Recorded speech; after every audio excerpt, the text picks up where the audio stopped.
That's me. Oh, do you want to see? If we pass the slide down, You don't have to know. I'm gonna take out my phone.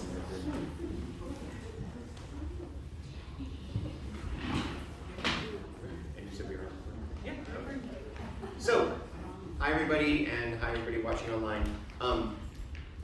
What we're gonna do is Pete's gonna let you know about his retirement and what his next plans are, and then Mel's gonna talk about Pete's last day, June 6th, and then I'm gonna do boring and technical COVID updates, and then talk just for a minute about next landscapes for Peace Hill.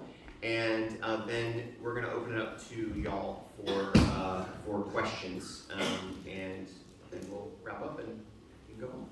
Celebrate Mother's Day. Or whatever. So, Whatever. Here's Pete.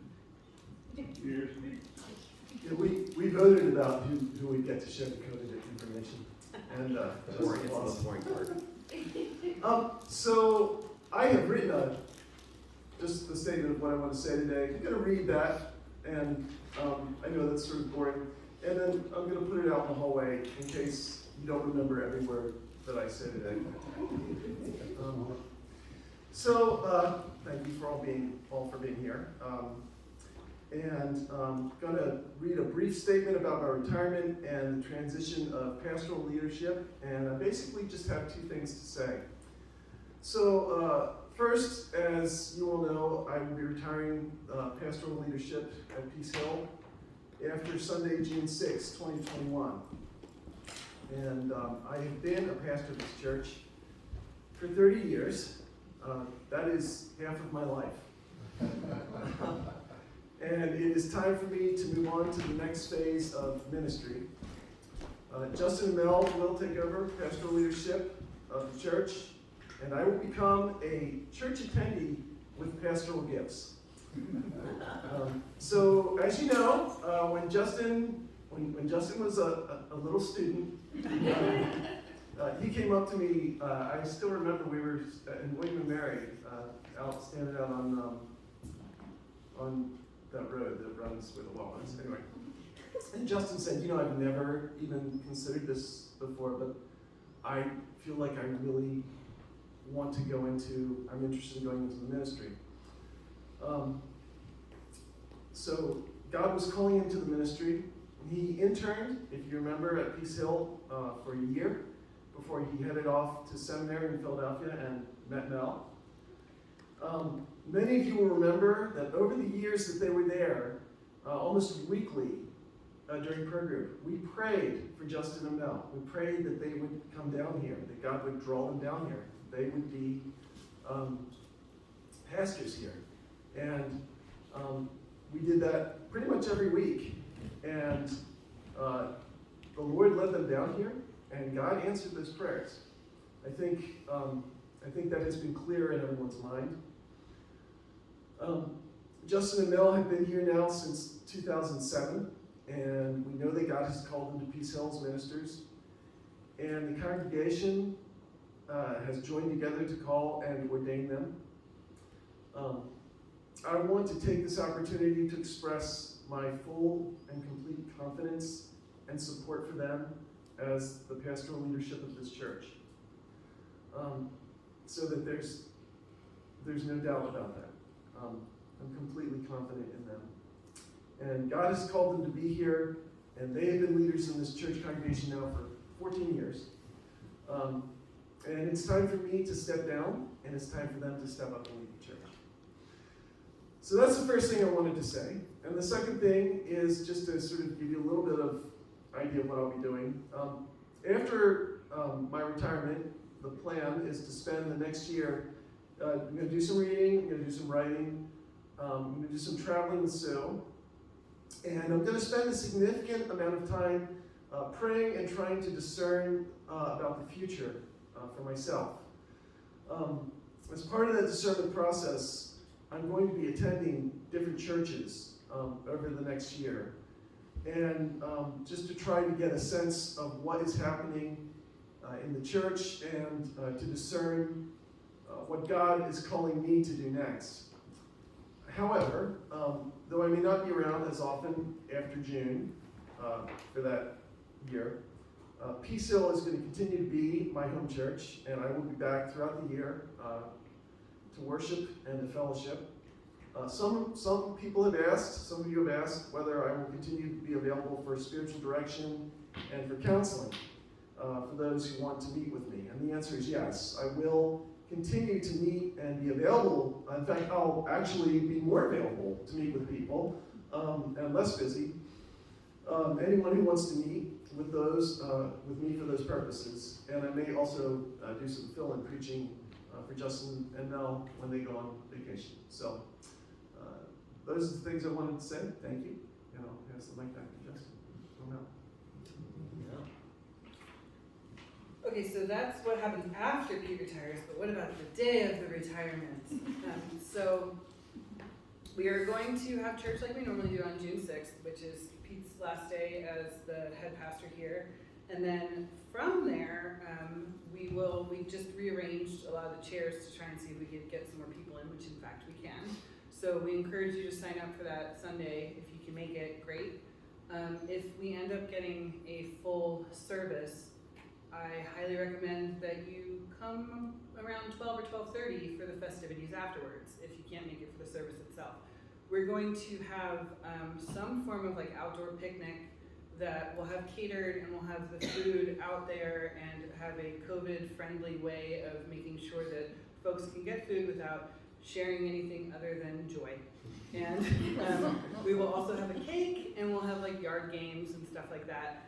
Pete has asked that the attention be not solely on him, because while this is absolutely a celebration of the 30 years that Pete has dedicated to this church, it's also a celebration of God's continuing care for this community as we move into the next phase of it. So if you are interested in sharing a memory or a way in which Pete has impacted your life in the past 30 years, we sent out an email last week, I think, with the mailing address and Pete's email address for you to be able to share that personally with him. And so we ask that you do it that way. But otherwise, normal church service followed by a picnic outdoors, food, croquet, good times, yay, the end. And that is the day of retirement. Yep. I wanted to do a roast and tell people to send all donations and monetary gifts to the Duke New Basketball Player Recruitment Fund. But that got shut down. And we had to do all the verses of Maryland, my Maryland. Yes. Do that one. So that's that part, and then I had gotten different questions from different ones of you about COVID restrictions and yeah. So just to give a quick overview of that and where that is and where that's going.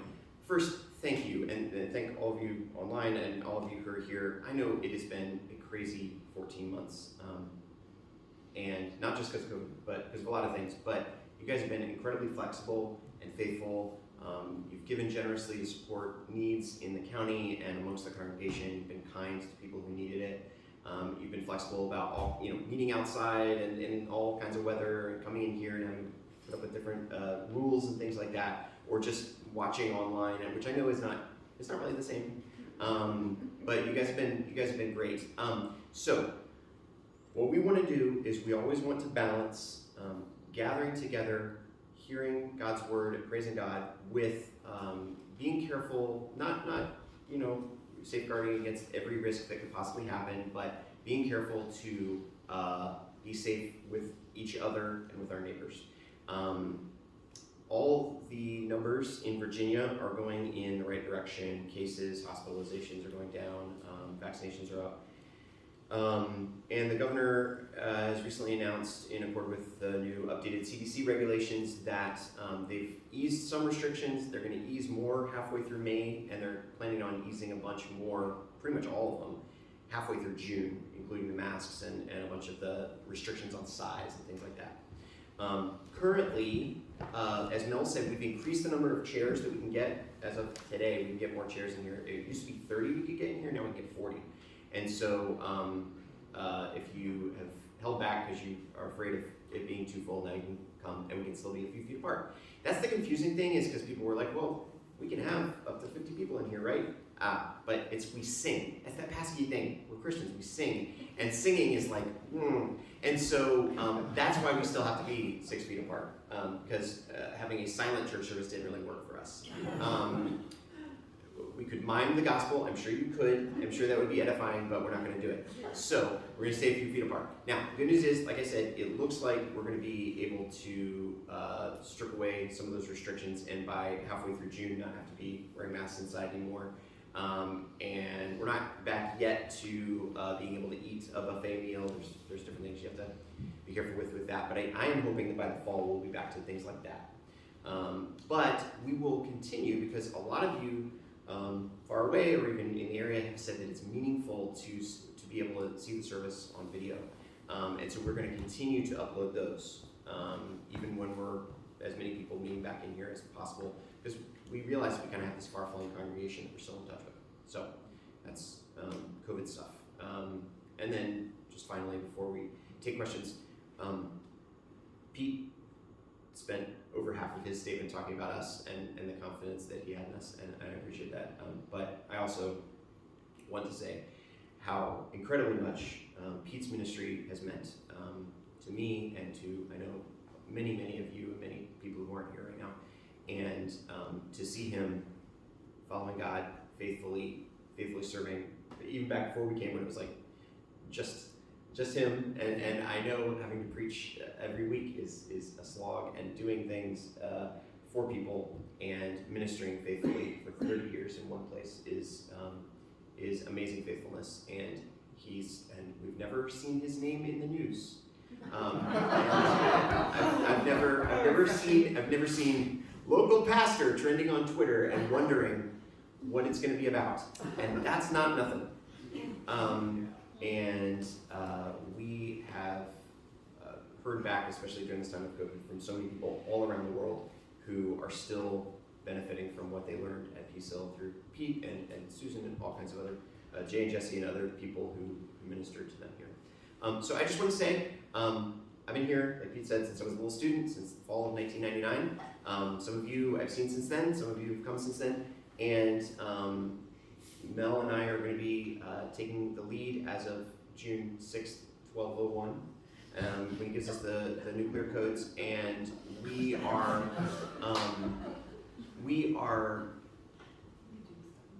June 7th. Anyway, no, he's. So here's the thing. I will be honest. I had hoped to spend a lot of the past 12 months planning and gathering my vision and making a lot of plans. Other things happened. All three of us lost our fathers, and mine particularly after months of him being in the hospital and in hospice when we were caring for him, and that slowed me down. And of course COVID and a bunch of other things, which meant that there's not necessarily like a grand 15-point plan, but that's fine because plans are often just lists of things that don't happen. So what I can say is that yes, there will be changes coming, little and large, but what we want to keep is the essence of Peace Hill as a place that follows Christ, whose identity is based not on being this kind of church or this kind of church or the church that has the pool, whatever, but a church that tries to follow God in this time and place. And that we're going to try to keep a lot of the things that are meaningful and good. Some things might change how they look, but there will probably also always be food and music, and I'm sure the birthday song is going to stick around as well. So you'll be hearing more about that, more about all kinds of things. We've got a lot of things we're working on, but some of it's going to be slow off the ramp. So that's all the talking we're going to do for a minute. Questions from y'all? Just shout them out from where you are. I'll repeat the question into the mic so that everybody can hear it, and then we'll give answers. Before you give questions, just know that like this isn't the last moment that you can ask us questions. Good, like yeah. We're here. Yeah. So if you think of something in a week or a month or a year, like ask us questions. Good point. Yes. Yeah. If you think of it like 5 minutes after you leave. Yeah. Okay. So. I'm standing up so like. Yeah, you can just shout it out and I'll repeat it. My question has to do with how a person becomes a part of this fellowship. And I ask that realizing that I don't really know what the New Testament says about how people become a part of a fellowship, but I know that it talks a lot about churches and how to act within a church. But I just wondered how people become a part of this fellowship. The question, thank you, Tanya, the question was from, how does someone become a part of this fellowship? What does it mean to be a part or a member of this fellowship, and how does that work, and how does that fit in with how the New Testament envisions fellowships of believers working and living together? So, I don't know how many years ago, but it's got to be 15 years ago. We decided that we hadn't really had members, and so we had a big circle in this room of people who decided that they wanted to be members of the church. And basically, we went around. People told their testimony, how they came to the Lord, and after that, we just sort of declared them all to be members. But over the years, people have approached me about membership in the church. And we don't have a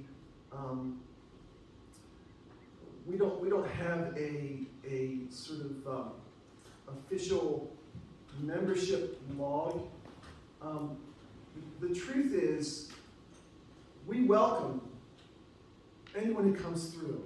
We want folks to come in. Anyone who wants to fellowship with us, to know Christ, is welcome to be here. And the truth is that,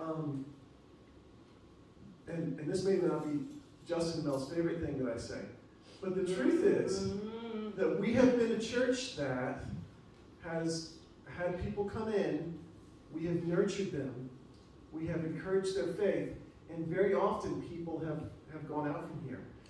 You may not know this, we have people all over the world who remember Peace Hill, who have taken the teaching, the nurture that we gave them, and are giving it to other people, who got a vision for what the church they felt like should look like by coming here, and have taken that to other places.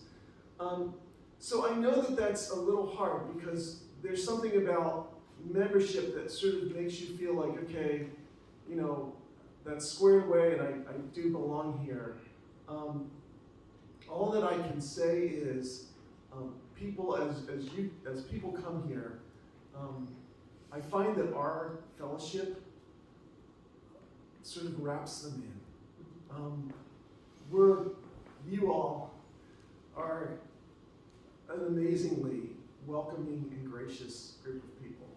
And so that's my answer, but I want to add. Okay. So to add to that, Pete and Susan and Justin and I do regular, like at least once a year we go away and do pastoral retreats where we kind of talk through things. And a few years ago, membership came up and we talked through like, why not we do that? And what is the thing behind it that is important? And we kind of came up with a list back then. I went through notes earlier because, yay, Google ask questions type thing. I knew this was coming.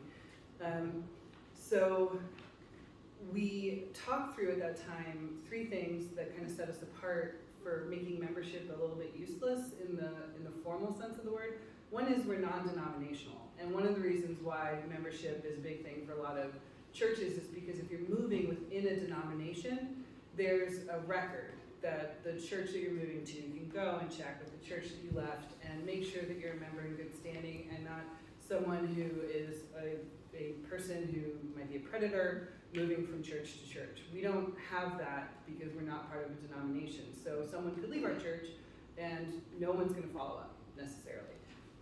The second one is we don't have an administrator, and holding membership books is actually kind of complicated. It requires a lot of like paperwork that we don't necessarily want to put anyone onto as a volunteer because it's work. The third one is we're not a church with a voting membership. We don't hold like votes for various policies.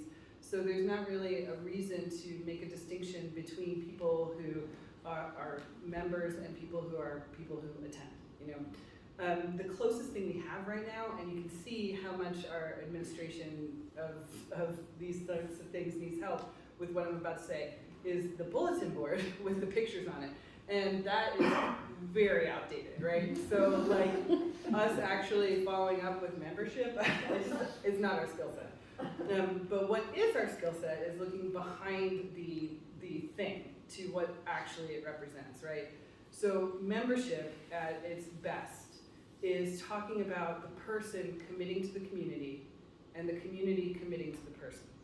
And a lot of what Pete said underlines how we do that here, which is really paying attention to that metaphor of the church as a body and paying attention to the commandment to love your neighbor. So if a person is in relationship with Peace Hill in such a way that they are part of the body, that there are things that they do and say that affect the community, then that is, for all intents and purposes, a member. And that lets people be connected to Peace Hill around the world. They could be giving, they could be watching through the videos, they could be donating things from a distance. We have people who are volunteering with food supply and like cleaning up trash and doing all these things behind the scenes that we may not all see, but Justin and I and Pete, I think, have a unique perspective on it because we kind of get to see behind the scenes. But on the other side of that, I want to say, you know, we're here, we're not going anywhere, and we are committed to the people who walk through this door. We are committed to your spiritual health and growth. And so we don't need to have formal books to be able to say that we are committed to your spiritual health and growth. So that's kind of where we're at with membership, but it's not, you know, a hard and fast rule. We can certainly look at it again, but we want to assure you that twofold commitment we see, and we see it in you, and we also uphold our end to be committed to you. Anything you want to add? That was good. Pete and I discussed this from the very beginning, and the point is that, interestingly enough, it works. And we have people, like I say, that we are still connected to this. We're here years and years ago.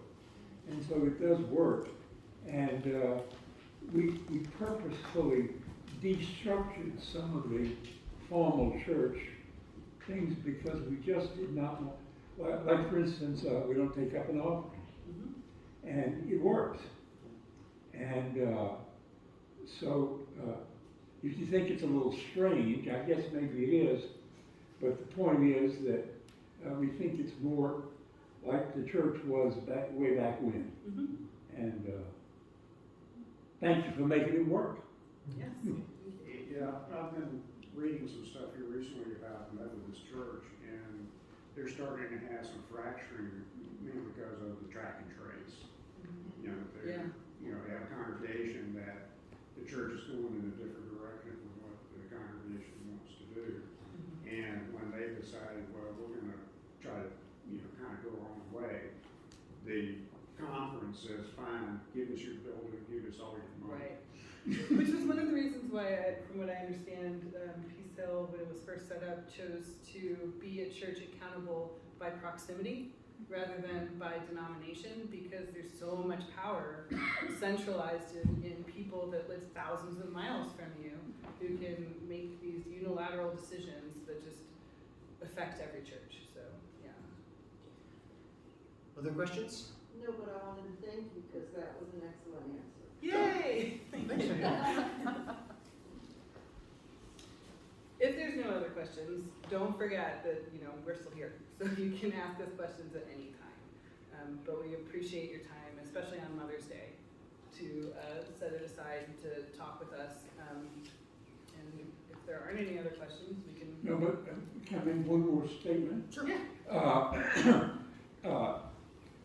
Justin, no, it's been 14 years. It's been 14 Yes, since we years, moved back here, Oh, yeah. Time flies when you're having fun. right? I would like to add that Justin and Mel, not only are in the pastorate issue, but they are a major part of the Peace Hill Press strength and financial strength.